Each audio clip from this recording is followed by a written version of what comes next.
హల్లెలూయా. యేసే మనకు ఆశ్రయం అనే టీవీ కార్యక్రమాన్ని వీక్షిస్తున్న మీ అందరికీ నజరేయుడైన యేసుక్రీస్తు నామమున శుభములు. ఎలా ఉన్నారండి?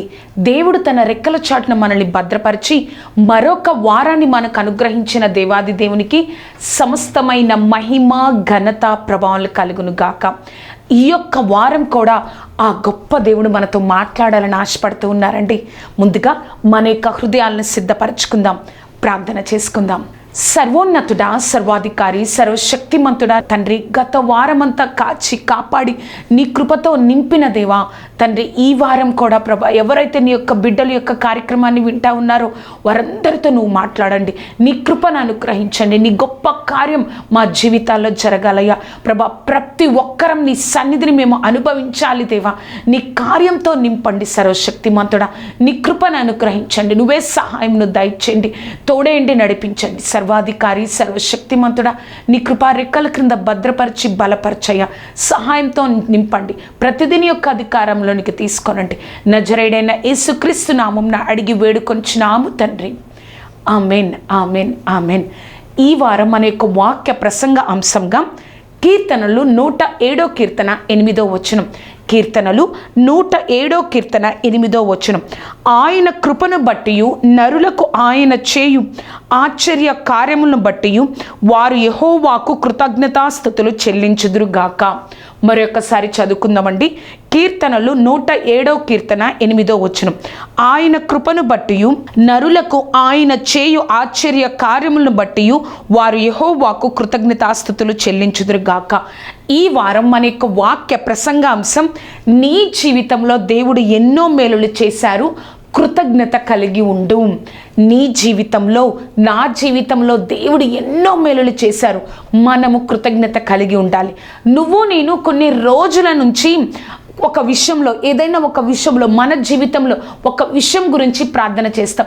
అయ్యో, నేను ఈ యొక్క లోకంలో దేవుణ్ణి తెలుసుకొని ఉన్నాను, దేవుని కోసమే నిలబడుతున్నాను, దేవుడే నా ఆధారమని అందరికీ చెప్తున్నాను, పరిచర్యలో ఉన్నాను, దేవుడి కోసం ఎంతగానో నాకు నేను సమర్పించుకుంటున్నాను, నేను దేవుడి కోసం దేవుడు చూస్తున్నాడన్న భయంతో నిత్యము భయము కలిగి జీవిస్తున్నాను. కానీ నా జీవితంలో నేను ఏదైతే ప్రార్థిస్తున్నానో ఆ యొక్క కార్యం నా జీవితంలో జరగట్లేదు అని అనుకుంటున్నావా? నువ్వు ఆ కార్యాన్ని చూస్తున్నావు, కానీ నువ్వు నీకు తెలియకుండా దేవుడు నీ జీవితంలో ఎన్నో మేలులు చేశారు. నువ్వు ఎంతగానో ప్రార్థించినప్పుడు, ప్రభా నువ్వేనయ్యా నా దిక్కు అన్నప్పుడు నీకు ఎన్నో మేలులు దేవుడు కార్యాలు జరిగించారు. కాబట్టి నువ్వు ఈ యొక్క కార్యం జరగట్లేదు అని నువ్వు ఏదైతే ప్రార్థిస్తున్నావో, కొన్ని రోజుల నుంచి నువ్వు ఏదైతే ఆశిస్తున్నావో దేవుడి దగ్గర నుంచి, ఏదైతే దేవుడు మాత్రమే నాకు సహాయం చేయాలని ఆయన చిత్తం కోసం నువ్వు ఏదైతే వేచి ఉన్నావో ఆ కార్యాన్ని నువ్వు చూస్తున్నావు, కానీ నీకు ఎంతగానో దేవుడు ఎన్నో మేలులు చేశారు. ఆ మేలులు చేసిన దేవుడు ఈ యొక్క కార్యంలో కూడా మేలు చేస్తాడు. కాబట్టి కృతజ్ఞత కలిగి ఉండాలని, నువ్వు నేను కృతజ్ఞత కలిగి ఉండాలని ఆ గొప్ప దేవాది దేవుడు ఆశిస్తున్నారండి. మనం చదివిన వాక్యంలో 107 కీర్తనలో అక్కడ చూసినట్లయితే అక్కడ ఎన్నోసార్లు ఉంటుందండి. 107 కీర్తన 8వ వచనంలో, 107 కీర్తన 15వ వచనంలో, 107 కీర్తన 21వ వచనంలో, 107 కీర్తన 22, 23 వచనాలలో ఆ యొక్క కీర్తనలో ఏముంటుందో తెలుసా? ఆయన కృపను బట్టి నరులకు ఆయన చేయు ఆశ్చర్య కార్యములను బట్టి వారు యెహోవాకు కృతజ్ఞతాస్తుతులు చెల్లించుదురుగాక. మనము కూడా దేవుడు ఎన్నో గొప్ప కార్యాలు చేశారు. ఈ యొక్క కార్యం జరగట్లేదని నువ్వు ఏదో ఆలోచించద్దు. నీకు ఎన్నో మేలులు చేసిన నీ యొక్క జీవితంలో ఎన్నోసార్లు ప్రతి ఒక్క ఇబ్బంది నుంచి, ఇరుకు నుంచి, ప్రతి ఒక్క సమస్య నుంచి, అనారోగ్యం నుంచి ఎన్నో మేలులు చేశారు. అప్పుడు చేసిన దేవుడు ఈ యొక్క కార్యంలో, ఈ యొక్క సమయంలో దేవుడు మనతోనే మాట్లాడుతున్నాడు. తప్పకుండా చేస్తాను, అప్పుడు చేశాను కదా, ఇప్పుడు నువ్వు కృతజ్ఞత కలిగి ఉండు, విశ్వాసం కలిగి ఉండు, దేవుడు కార్యాలను మనము కల్లారా చూస్తామని ఆ దేవుడు, గొప్ప దేవుడు మనతో మాట్లాడుతున్నారు. అసలు ఆయన యొక్క బిడ్డల జీవితంలో దేవుడు ఎటువంటి కృతజ్ఞత కలిగి ఉన్న వారి జీవితంలో ఏ విధంగా దేవుడు ఉన్నారు, కృతజ్ఞత లేకుండా వారి జీవితంలో ఏ విధంగా దేవుడు కార్యం చేశారో మనం 3 విషయాల్లో ఈ రోజు నేర్చుకుందాం. మన యొక్క వాక్య ప్రసంగ అంశం, నీ జీవితంలో దేవుడు ఎన్నో మేలులు చేశారు, కృతజ్ఞత కలిగి ఉండు. మొట్టమొదటిగా దేవుడు చేసిన మేలులు మర్చిపోతే మన జీవితాలు ఎలా ఉంటాయి? దేవుడు చేసిన మేలును నువ్వు నేను మర్చిపోతే మన జీవితాలు ఎలా ఉంటాయి? చూడండి, ఈ లోకంలో మనము ఎవరన్నా వ్యక్తి మనకు సహాయం చేస్తే మనం ఏం చెప్తాం? వారికి కృతజ్ఞతలు చెప్తాం. అనేక సార్లు ఆ వ్యక్తి గురించి వేరే చోట కూడా సాక్ష్యం చెప్తాం. ఆ వ్యక్తి నాకు ఇటువంటి ఇబ్బందులో, ఇటువంటి ఆ యొక్క సమయంలో నాకు సహాయం చేశాడు. ఇంకా ముందుకెళ్ళి ఏం చెప్తామో తెలుసా? ఈయన దేవుడు లాగా వచ్చి ఆ యొక్క సమయంలో నాకు సహాయం చేశారు. ఆ యొక్క ఇబ్బందులు, ఆ యొక్క అనారోగ్యంలో, ఆ యొక్క సమస్యల్లో నాకు సహాయమును చేశారని ఆ యొక్క వ్యక్తికి కృతజ్ఞతాస్తుతులు చెప్తాం. అనేక మందికి సాక్ష్యం చెప్తాం. కానీ అదే వ్యక్తి గురించి నువ్వు నేను మర్చిపోతే ఎలా ఉంటుంది? ఆ వ్యక్తి నమ్మక ద్రోహం చేశారు అని చెప్తాడు కదా. నమ్మించారు, నేను నమ్మాను వారిని, కానీ ఆ విధంగా వారు నేను చేసిన మేలుని మర్చిపోయారు. కానీ నువ్వు నేను బ్రతకడానికి, నువ్వు నేను ఆ స్థితిలో ఉండడానికి దేవుడు చేసిన మేలులను మనం జీవితంలో మర్చిపోతున్నామండి. కొన్ని నెలల నుంచి, సంవత్సరాల నుంచి, వారాల నుంచి మన జీవితంలో దేవుడు చేసిన మేలను మనం మర్చిపోయే స్థితిలో మనం ఉన్నామని ఆ గొప్ప దేవాది దేవుడు చెప్తున్నారు కదా.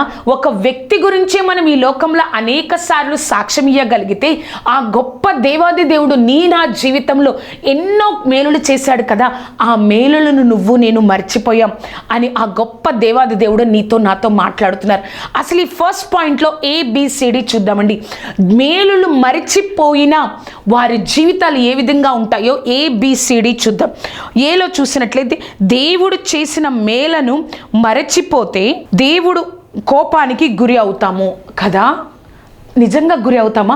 మనం దేవుడు చేసిన మేలను మర్చిపోతే ఆయన యొక్క కోపం మన మీద ఉంటుంది. న్యాయాధిపతులు 2వ అధ్యాయము 10 నుండి 12 వచనాలు. ఆ తరము వారందరూ తమ పితరుల యొద్దకు చేర్చబడిరి. వారి తరువాత యెహోవానైనను ఆయన ఇశ్రాయేలు కొరకు చేసిన కార్యములనైనను ఎరుగని తరం ఒకటి పుట్టగా, ఇశ్రాయేలు యెహోవా కనులెదుట కీడు చేసి ఐగుప్తులో నుండి వారు రప్పించిన తమ పితరుడైన యెహోవాను విసర్జించి బయలు దేవతలను పూజించిరి. తమ చుట్టూనున్న జనుల దేవతల్లో ఇతర దేవతలను అనుసరించి వాటిని అనుకరించి యెహోవాకు కోపమును పుట్టించిరి. వారంట ఆ యొక్క ఇశ్రాయేలు ప్రజలు ఎంతగానో దేవుడు వారి జీవితంలో గొప్ప కార్యాలు చేస్తే వారు ఏం చేశారంటే దేవుణ్ణి విసర్జించారు, పక్కన పెట్టారు. అప్పుడు ఏం జరిగిందంటే దేవుడికి వారి మీద కోపం కలిగింది. చూసారా, మనకి ఎంత భయంకరంగా ఉండదో ఆ యొక్క దేవుడి కోపం ఆ ఇశ్రాయేలు ప్రజల మీద ఉంటే ఎలా ఉంటుందండి? ఎంత భయంకరమైన స్థితి.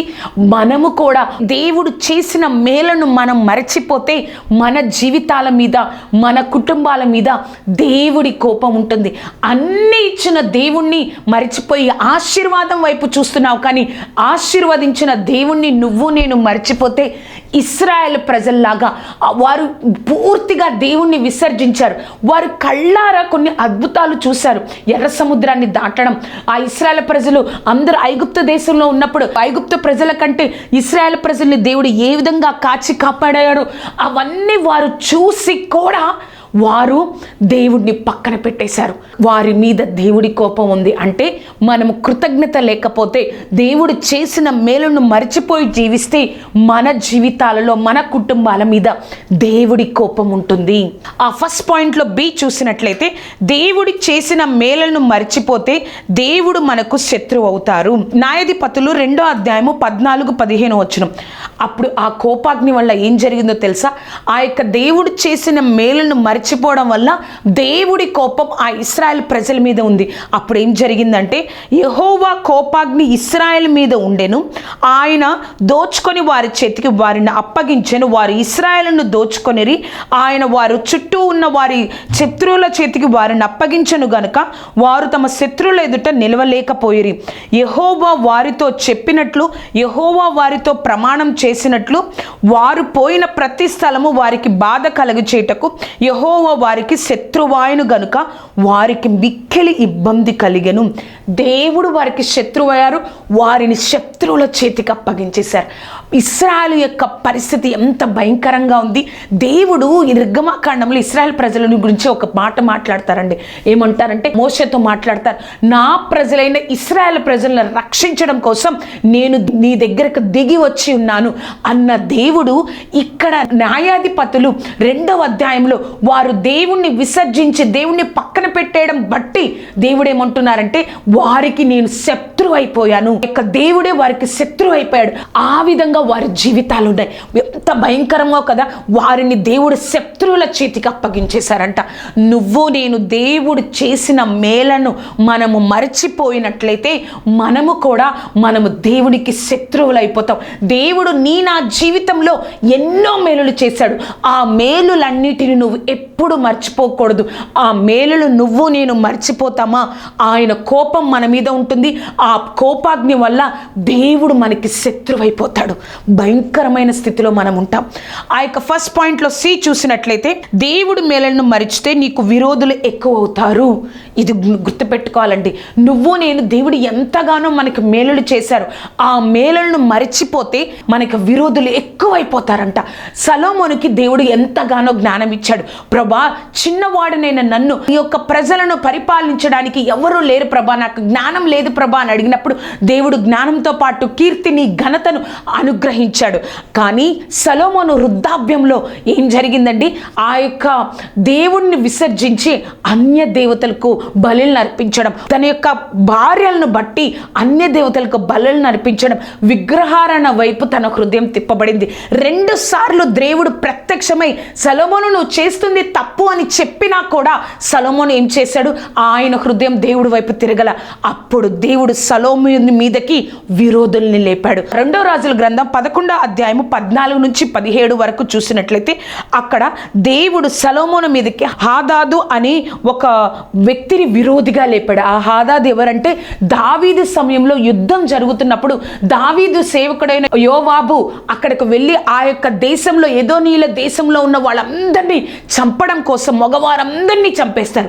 ఆ యొక్క ప్రాంతంలో, ఆ యొక్క దేశంలో ఈ యొక్క హాదాదు అన్న వ్యక్తి మాత్రమే చిన్న వయసులో తప్పించుకొని పారిపోతాడు. ఆ వ్యక్తి ఇప్పుడు సొలొమోను మీద విరోధిగా లేపబడ్డాడు. ఎందుకో తెలుసా? దేవుడు చేసిన మేలను సొలొమోను మరిచిపోయాడు కాబట్టి.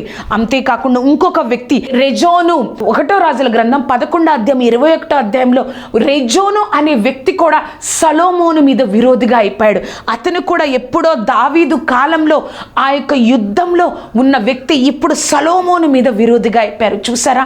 దేవుడు చేసిన మేలులను మర్చిపోయి, ఆయన మన జీవితంలో చేసిన మేలులను మర్చిపోయి, ఆయనని హత్తుకోకుండా ఆయనని పక్కన పెట్టేసి, ఆయనని దూరంగా పెట్టేసి మనం ఈ లోకం వైపు, విగ్రహారాధన వైపు చూసామా, మనకి విరోధులు చాలా మంది అవుతారు. అది మనం గుర్తుపెట్టుకోవాలి. ఆ ఫస్ట్ పాయింట్లో డి చూసినట్లయితే, దేవుడు మేలులు మరిచితే నీకంటే తక్కువ వారు నీకు విరోధులు అవుతారు. ఇది భయంకరమైన విషయం అండి. నేను దేవుడు చేసిన మేలులను మరిచిపోతే నీకంటే తక్కువ వయసు గలవారు నీకు విరోధులు అయిపోతారు. ఇక్కడ సొలొమోనుకి విరోధులు ఎవరో తెలుసా? 1వ రాజుల గ్రంథము 11వ అధ్యాయము 26వ వచనం. 1వ రాజులు 11వ అధ్యాయం 26వ వచనం. మరియు సొలొమోను సేవకుడైన యరొబాము సహా రాజు మీదకి లేచెను. విరోధిగా లేచాడు. ఎవరు? సొలొమోను సేవకుడు. సొలొమోను దగ్గర కొన్ని సంవత్సరాలు, ఆ యొక్క 40 సంవత్సరాలు సేవకుడు ఉన్న అతను తన యొక్క వృద్ధాప్యంలో దేవుడు చేసిన మేలులను సొలొమోను మర్చిపోయాడని ఆ సేవకుడు విరోధంగా సొలొమోను మీదకి విరోధంగా లేపబడ్డాడు. నీకంటే తక్కువ వారు నీకు విరోధులైపోతారు. నీ మీదకి లేచేటట్లుగా దేవుడు అధికారం ఇస్తాడు. ఎంత భయంకరమో కదా. దేవుడు నీ యొక్క విషయంలో, ఈ యొక్క కార్యంలో దేవుడు కార్యం జరిగించట్లేదు అని నువ్వు కృతజ్ఞత కలిగి ఉండకపోతే ఇటువంటి భయంకరమైన స్థితిలో వెళ్ళాలి. ఏంటి అండి? కోపాగ్నికి గురి అవ్వాలి. దేవుడే మనకు శత్రువు అయిపోతాడు. అంతేకాకుండా దేవుడు మేలులను మనం మర్చిపోతే మన మీదకి విరోధులు ఎక్కువ అవుతారు. అంతేకాకుండా మనకన్నా తక్కువ వయసు కలవారిని మన మీదకి దేవుడు రేపుతాడు. ఆ విధంగా మన జీవితాలు భయంకరమైన స్థితిలో ఉంటాయి. మన యొక్క వాక్య ప్రసంగ అంశము, నీ జీవితంలో దేవుడు ఎన్నో మేలులు చేశారు, కృతజ్ఞత కలిగి ఉండే. రెండవదిగా మనం చూస్తే దేవుడు చేసిన మేలులు మరవకుండా ఉంటే జీవితాలు ఎలా ఉంటాయి. దేవుడు చేసిన మేలులు మరచిపోతే జీవితాలు ఎలా ఉంటాయో ఫస్ట్ పాయింట్లో చూసాం. సెకండ్ పాయింట్లో దేవుడు చేసిన మేలులను మరచిపోకుండా ఉంటే మన జీవితాలు ఎలా ఉంటాయి కదా అండి. మనం ఎప్పుడు కూడా ఒక్క విషయాన్ని మనం మర్చిపోకూడదు. కొలసీలకు రాసిన పత్రిక 2వ అధ్యాయము 7వ వచనం, మీరు నేర్చుకున్న ప్రకారము విశ్వాసం నందు స్థిరపరుడుచు కృతజ్ఞతాస్తుతులు చెల్లించుట యందు విస్తరించుచు ఆయన యందు నడుచుకునుడి. మీరు నేర్చుకున్న ప్రకారం విశ్వాసమందు స్థిరపడుచు కృతజ్ఞత చెల్లించుచు ఆయన యందు నడుచుకునుడి. మనం విశ్వాసంలో కృతజ్ఞతలో కలిగి ఉండాలి. అంతేకాని దేవుడు నాకేం చేశారు, ఈ యొక్క కార్యం నా జీవితంలో ఎందుకు జరుగుతుంది, ఈ యొక్క ఆలస్యం నా జీవితంలో ఎందుకు జరుగుతుంది, ఈ యొక్క మేలు నా జీవితంలో జరగట్లేదు, అది కాదండి. దేవుడు నీ జీవితంలో ఎన్ని మేలులు చేశారో కృతజ్ఞత కలిగి విశ్వాసం కలిగి ఆయన యందు మనం నడుచుకోవాలని ఆ గొప్ప దేవాది దేవుడు నీతో నాతో మాట్లాడుతున్నారు. మనం ఎప్పుడు కూడా విశ్వాసంతో కృతజ్ఞత కలిగి ఆయన యందు ఆనందించుతూ ఆయనతో నడిచి ఉండడమే దేవుడు కోరుకుంటుంది. ఈ యొక్క పాయింట్లో కూడా నిజంగా దేవుడు చేసిన మేలులను మర్చిపోకుండా ఉంటే వారి యొక్క జీవితాలు ఏ విధంగా ఉంటాయో ఈ యొక్క సెకండ్ పాయింట్లో కూడా ABCD మనం చూద్దామండి. ఆ సెకండ్ పాయింట్లో చూస్తే ఏ స్థితిలో అయినా దేవుడిని స్తుతించగలిగే ఆత్మీయ స్థితి మనకు ఉండాలి. ఏ స్థితి అయినా దేవుణ్ణి స్తుతించగలిగే ఆత్మీయ స్థితి ఉండాలి. ఇక్కడ ఒక వ్యక్తిని మనం చూద్దామండి. యోబు జీవితం.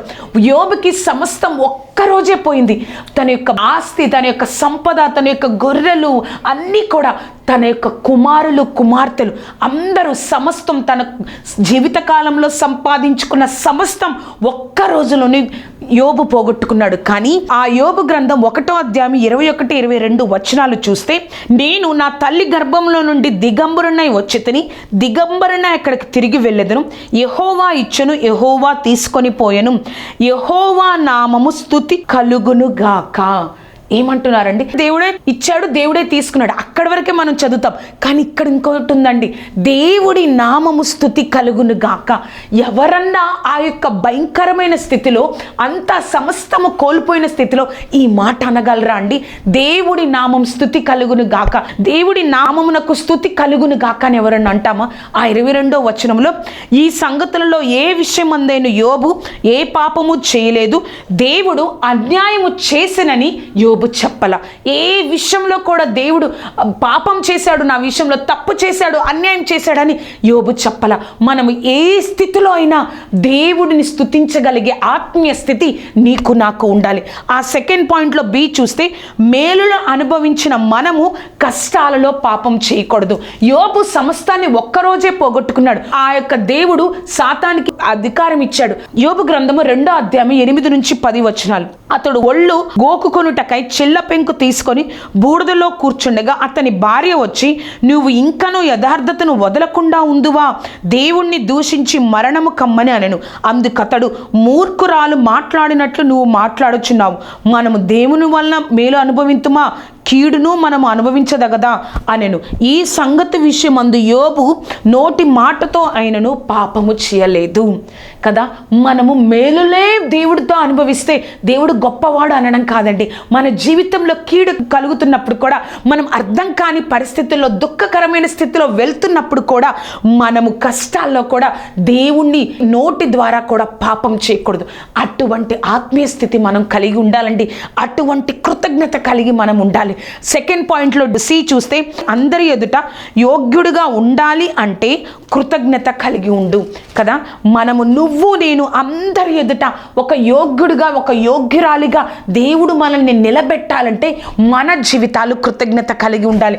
యోబుకి సమస్తము కోల్పోయినప్పుడు వారి స్నేహితులు వచ్చి అన్యాయంగా యోబుని ఎన్నో మాటలు అంటారు. నువ్వేదో తప్పు చేస్తుంటావు, అందుకే నువ్వు ఈ స్థితిని అనుభవిస్తున్నావు అని యోబుని ఎన్నో మాటలు అన్నారు. ఆ విధంగా ఆ యొక్క స్నేహితులు మాట్లాడారు. కానీ దేవుడు వారితో మాట్లాడి వారి యొక్క స్నేహితులను దర్శించి, మీరు అందరూ కలిసి యోబు దగ్గరకు తిరిగి వెళ్ళండి, మీ పక్షంగా యోబు ప్రార్థన చేస్తాడు. అతను మీ పక్షంగా ప్రార్థన చేసినప్పుడు యోబు యొక్క ప్రార్థన మీ పక్షంగా నేను అంగీకరిస్తాను.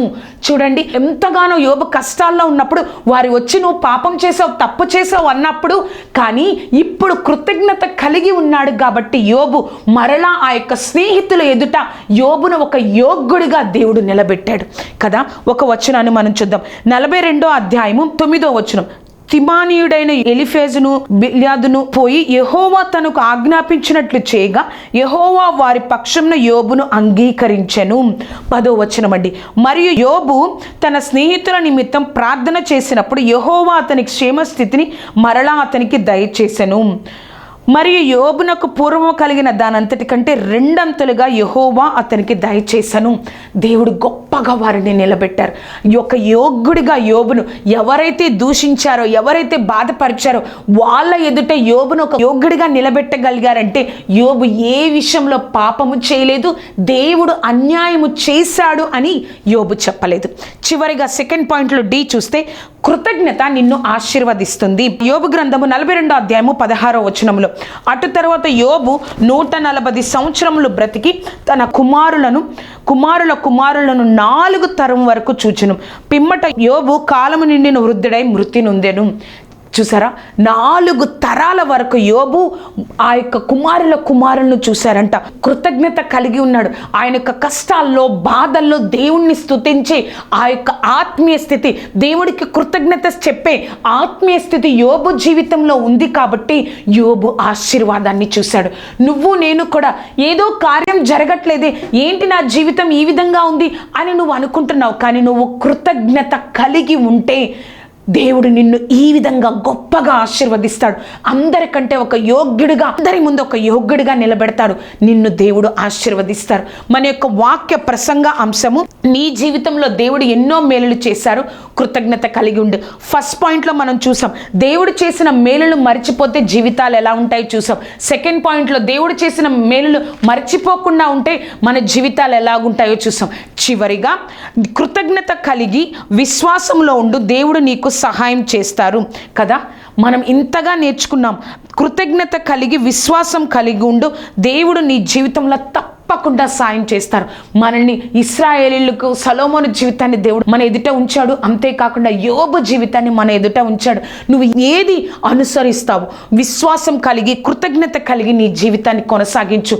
దేవుడు తప్పకుండా నీ జీవితంలో సహాయం చేస్తారు. ఫిలిప్పీలకు రాసిన పత్రిక 4వ అధ్యాయం 6వ వచనం.